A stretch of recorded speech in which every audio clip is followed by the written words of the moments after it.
Praise the lord. అందరికీ వందనాలు తెలియజేస్తున్నాను. ఈరోజు దేవుడు ఇచ్చినటువంటి వాగ్దానము హెబ్రీయులకు రాసిన పత్రిక 11వ అధ్యాయం 40వ వచనంలో వ్రాయబడినట్టుగా, దేవుడు మన కొరకు మరి శ్రేష్టమైన దానిని ముందుగా సిద్ధపరిచెను.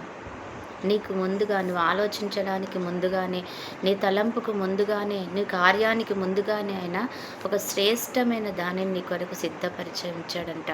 నువ్వు ఈ మాట అడుగుతావని, నీవు దీని కొరకు ఎదురు చూస్తావని ఆయనకు తెలుసు. నీ తలంపు పుట్టక మునిపే ఆయన నిన్ను ఎరిగి ఉన్నాడు అని వాక్యం రాయబడింది కదా. అవును, నీ యొక్క ఆలోచనలు ఏంటో, నీ ఉద్దేశాలు ఏంటో, నిన్ను ఏ రీతిగా ఆయన సిద్ధపరచాలో, ఏ రీతిగా ముందుకు తీసుకెళ్లాలో ఆయనకి తెలుసు. ఎందుకంటే బిడ్డలని మనం ఏ రీతిగా తయారు చేయాలో మనం ఆలోచిస్తూ ఉంటాం. వారికంటే ముందుగా మనం ఆలోచిస్తూ ఉంటాం. వారి ఆరోగ్య పరిస్థితిని బట్టో, లేకపోతే వారి యొక్క ఆకారాన్ని బట్టో, వారి పరిస్థితిని బట్టి వీరికి ఏది సూట్ అవుతుందో, ఏ చదువు సూట్ అవుతుందో, లేకపోతే వారి యొక్క బలాన్ని బట్టి ఏ ఆహారం అవసరమో మనం ముందుగానే దాన్ని సిద్ధపరిచి మనం ఇచ్చేది తల్లిదండ్రులుగా ఉంటామన్నమాట. అలాగే దేవుడు కూడా మన విషయంలో మనకి ఏది అవసరమో, ఏది మనకి అది కుదురుతుందో, ఏది మనకు సూట్ అవుతుందో ఆయనకు ముందుగా తెలుసు. కాబట్టి దాన్ని ఆయన సిద్ధపరిచి ఉంచుతాడంట.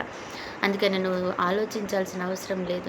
నిజమే, ప్రియుడా, నీ ఆత్మ వర్ధిల్లుచున్న ప్రకారం నువ్వు అన్ని విషయాలలో సౌఖ్యంగా ఉండవలెనని ఆయన ముందుగానే మనల్ని గురించి ఆలోచించి దాని విషయం నెరవేర్చే దేవుడు.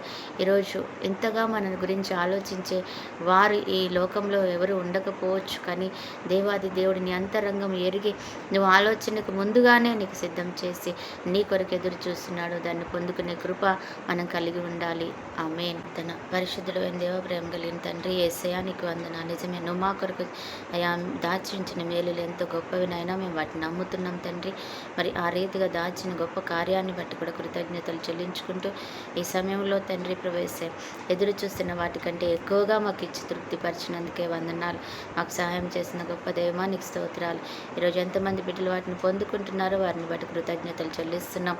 అలాగే ఈరోజు బర్త్డే, మ్యారేజ్ డే జరుపుకునే బిడ్డలు కూడా జ్ఞాపకం చేసుకొని దీవించమని, ఘనతా ప్రభావాలు మీరే పొందుకోమని, ఈ యొక్క వాక్యం వింటున్న ప్రతి బిడ్డ జీవితంలో అతి అద్భుతం జరిగినందుకే స్తోత్రాలు చెల్లిస్తూ యేసు నామములో ప్రార్థిస్తున్నాం తండ్రి. ఆమేన్.